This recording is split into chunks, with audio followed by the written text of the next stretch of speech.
Il était un homme, mais pas comme les autres. Un visionnaire, un souffle, un océan de lumière. Mesdames et messieurs, aujourd'hui, on ne parle pas d'un guide ordinaire. On parle d'un maître soufi, un panafricaniste, un homme dont le nom fait trembler les siècles. 8 novembre 1900, Taïba Niassène. Un enfant naît, on l'appelle Ibrahim. Il ouvre les yeux dans une maison où tout respire le Coran.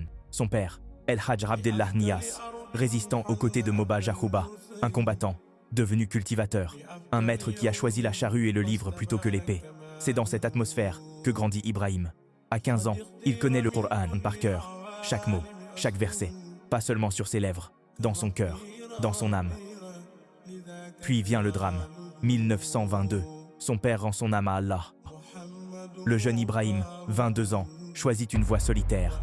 Pas de maître humain, pas de cheikh après son père. Il s'en met à Allah seul, et à la science que Allah dépose en lui.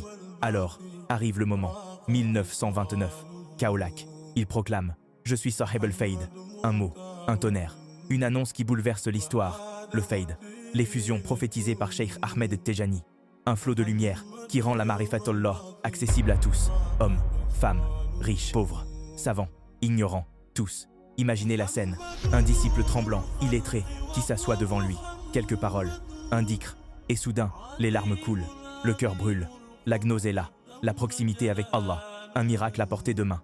Alors les foules affluent, Kaolack devient capitale, une ville nouvelle naît, El Medina Baye, pas seulement des maisons, une cité de lumière, une zaouïa vivante, des madrasas où résonne le Al-Qur'an, jour et nuit, des femmes savantes qui enseignent, des enfants qui récitent, des hommes qui pleurent d'émotion en entendant son nom. Puis, 1937, la Mecque, il croise l'émir de Kano, un roi puissant du Nigeria, il le regarde, il s'incline, et il prête allégeance. En un instant, des millions de Nigérians deviennent disciples. Un peuple entier rejoint la voie du Fayd. L'expansion est fulgurante. Nigeria, Ghana, Mali, Niger, Soudan, et au-delà, un flot qui devient océan. Mais Baye Niass n'est pas seulement un maître des cœurs, il est aussi une voix des peuples. En 1959, il écrit « L'Afrique aux Africains ». Il dénonce le colonialisme. Il rappelle « La vraie liberté commence par le cœur. Un cœur libéré, c'est une nation libérée. » Ses alliés, Kwame Nkrumah, Jamal Abdel Nasser, le roi Faisal, président, roi, révolutionnaire. Tous viennent à lui, tous l'écoutent. Il devient vice-président de la Ligue islamique mondiale. Puis vient une scène inoubliable, le Caire, la mosquée d'Al-Azhar, un vendredi, des milliers de fidèles.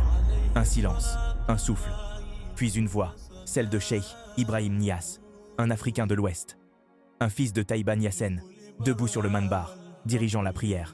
Le monde retient son souffle, un instant de gloire, un instant d'éternité. Et pourtant, le temps file. 26 juillet 1975, Londres. Il retourne à Allah. Les disciples pleurent, les foules gémissent. Mais sa lumière, elle, ne s'éteint pas.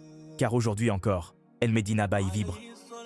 Chaque année, le Gamou attire des foules immenses, des millions de voix qui chantent son nom. Ses livres, Kashiful Ilbas, Ruh al-Adeb, sont étudiés partout. Ses poèmes, en l'honneur du prophète sallallahu alayhi wa sallam, sont récités entre larmes et prières. Et au XXIe siècle, le Fayd continue. Les zaouïas existent aussi dans l'espace numérique. La lumière voyage à la vitesse d'Internet. Mais c'est toujours la même source, le même flot, le même héritage. Alors, que retenir de cette histoire? Qu'un enfant né dans un village sénégalais a bouleversé le monde, qu'il a uni le dhikr et la politique, la science et la liberté, la foi et la dignité, et qu'il a montré qu'avec le Coran, avec l'amour du prophète, sallallahu alayhi wa sallam, et avec la sincérité envers Allah, un homme peut illuminer des continents. Moi, je fais que raconter l'histoire. À toi de la laisser couler dans ton cœur.